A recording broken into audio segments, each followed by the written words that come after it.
پاکستان ایک بڑا دلچسپ اور اس کی سیاست بڑی عجیب و غریب ہے. سیاستدانوں کو یاد نہیں رہتا انہوں نے کل کیا کہا تھا. آج کے دن کے مطابق بیانات دیتے ہیں, کل کے مطابق بیانات تھے. اگر آپ ان سے بات کریں گے سر ہم اپوزیشن میں ہیں, ہمارا کام ہے, سر ہم حکومت میں ہیں, اب ہم نے یہی کرنا ہے, یہ بات آپ کو روز سننے کو ملے گی.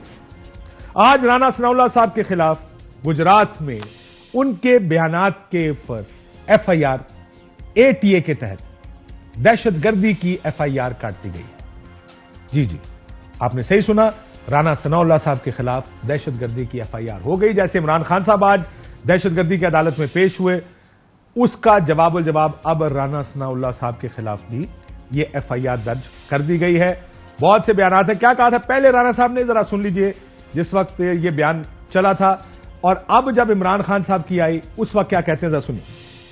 کل کو چیف سیکرٹری صاحب آپ کو اس بات کا جواب دینا پڑے گا. آپ نے ادھر ہی رہنا ہے, آپ کے بچوں نے بھی ادھر ہی رہنا ہے. کمشنر لاہور صاحب آپ نے بھی ادھر رہنا ہے, آپ نے سروس بھی کرنی ہے. ہم ہر اس عدالت کا اور اس جج کا گھراؤ کریں گے جو تمہارے اس گندے اور گھٹیا ایجنڈے کو پروان چڑھانے کے لیے اپوزیشن کے خلاف اقدامات کریں. تو بیوروکریٹس کے بچوں کو دھمکیاں, ججز کے گھیراؤ کی دھمکیاں. اب جب کہ عمران خان صاحب نے بیان دیا تو اس پر رانا صاحب یہ فرماتے ہیں. ایسے جج جو خاتون ہیں ان کا باقاعدہ نام لے, بڑے ہی جو ہے وہ رونیت کے انداز میں ہم تمہیں چھوڑیں گے نہیں, تو یہ دھمکی نہیں ہے تو اور کیا ہے. اس طرح سے آفیسرز کے نام لے کے یہ تو اس نے ایک نئی روایت جو ہے وہ ڈالی ہے. اور اب آپ کو تھوڑا سا ایک اوور ویو دیتے ہیں کہ ماضی اور حال میں اپوزیشن کی اور حکومتی مسلم لیگ نون میں فرق کیا ہے. صافی آپ بہت سنتے ہوں گے عمران خان صاحب کا دور حکومت تھا تو فسطائیت تھی, فیشزم تھا, بہت سارا کچھ ہوا, لوگوں کو اٹھایا گیا, لوگوں کی نوکریاں گئیں, اور کہا جاتا تھا ہم وہ لوگ ہیں جو آزادی صحافت کے علمبردار ہیں. پھر جب یہ حکومت میں آئے تو انہوں نے کیا کیا, ذرا انہی کی زبانی حال اور ماضی سن لیجیے, ماضی اور حال سن لیجیے.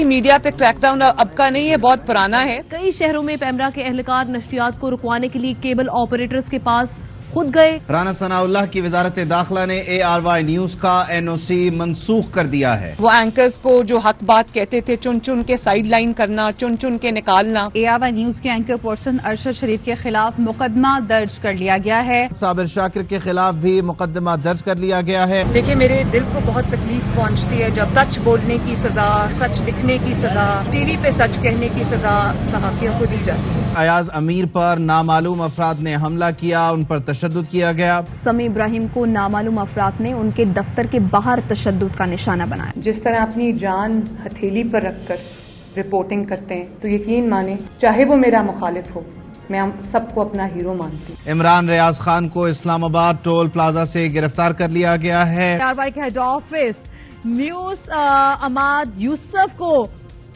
ڈیفنس سے گرفتار کر لیا گیا ہے. ARY نیوز کے بیورو چیف اسلام آباد خاور گھومن کی حفاظتی ضمانت منظور کر لی گئی ہے. مسلم لیگ نون کسی انتقام میں نہ شامل ہوگی, نہ اس کا حصہ بنے گی, نہ اس کا ساتھ دے گی. یہ ARY کا مائک اٹھا لیں یہاں سے پلیز. یہ صرف صحافت کے بارے میں جب حکومت میں تھے اور جب اپوزیشن میں تھے. اپوزیشن میں صافی چاہے کوئی بھی سائیڈ کا ہو بڑا پسند آتا ہے لوگوں کو, اور جب حکومت میں آئے تو آپ نے دیکھا کہ مقدمات ہوئے, گرفتاریاں ہوئیں, لوگوں کو مارا گیا, اور چینل ARY کا لائسنس نہ صرف اس کو بند کیا گیا بلکہ لائسنس تک ریووک کر دیا گیا. ایک اور تھوڑا سا منظر کشی ماضی کی, کیسے ماضی میں جو چیزیں ان کے لیے غلط تھیں ان کے مخالفین کے لیے حکومت میں آ کے وہ چیزیں ٹھیک ہو گئی, اس کا بھی ایک چھوٹی سی جھلکی دیکھیے.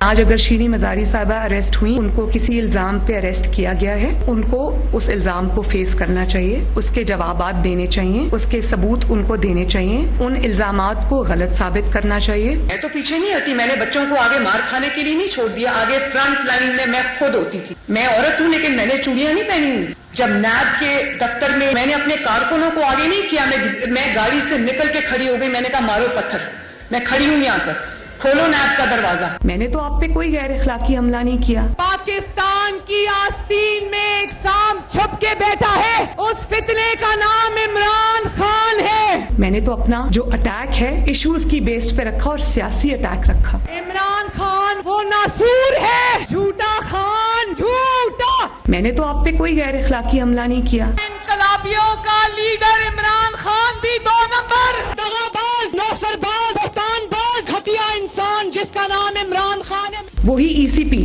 جس کو روز کی بنیاد پر کہا جاتا تھا کہ ای سی پی چیئرمین استعفیٰ دے. ای سی پی چیئرمین کے خلاف جو پلیکارڈز انہوں نے پکڑے ہوتے تھے اس پہ گالیاں لکھی تھی, لٹرلی انگلش کی گالیاں لکھی ہوتی تھی. الیکشن کمیشن کو یرغمال بنا کر RTS کو بند کیا گیا, تو آپ کیوں نہیں بولے؟ ای سی پی مجھے بتائیں, آپ کیوں نہیں بولے؟ چیف الیکشن کمشنر آپ کی کوئی نہیں سنتا تو آپ مستعفی ہو جائیں. اس کے بعد ہر طرح کی کارروائی کا الیکشن کمیشن خود ذمہ وار ہوگا. عدالت عظمیٰ نے ایکشن لیا آئین توڑنے پر, تو انہوں نے عدالت عظمیٰ کو دن رات برا بھلا کہنا شروع کر دیا. عمران خان صاحب نے اپنی تقاریر میں اس وقت جو عدالتیں تھی وہ بکی ہوئی تھی. جو بندوق تم نے تانی ہوئی ہے اس گندی بندوق کو عدلیہ کے کندھوں پہ رکھ کے چلانے کی کوشش مت کرو. عدلیہ کو اپنی سیاست سے دور رہنے دو. 1 یا 2 ججز جو ہمیشہ سے اینٹی PMLN رہے ہیں, بار بار اسٹیبلش ہوئے ہیں, انہی کو اس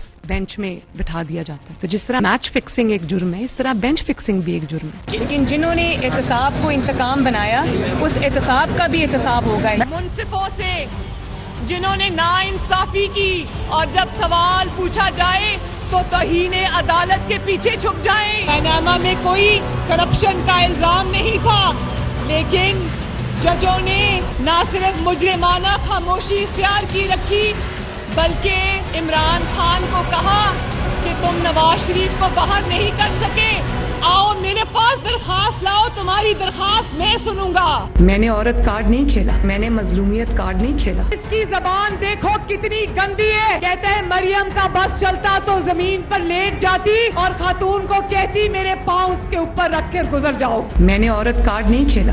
عمران خان تم نے پنجاب کی ہر بیٹی کو گالی دی ہے. میں نے مظلومیت کارڈ نہیں کھیلا. مریم نواز کا دروازہ توڑ کر آپ اس کے بستر تک پہنچ سکتے ہیں, کمروں اور باتھ رومز میں کیمراز لگا سکتے ہیں. میں نے عورت کارڈ نہیں کھیلا. جس دن مجھے کہا نانی, وہ امتانہ مجھے نہیں دیا, وہ انہوں نے پاکستان کی ہر نانی, ہر دادی, ہر ماں کو دیا. ایک جب اپوزیشن اور حکومت کے حالات بڑے ڈفرینٹ ہوتے ہیں, ان میں اسی طرح کام ہوتا ہے. پارلیمنٹ لاجز میں گئے, آپ کو ابھی آپ نے دیکھا ہوگا شہباز گل صاحب پولیس لے کر گئی, کیمرے ساتھ تھے, بہت سے چینل ساتھ تھے.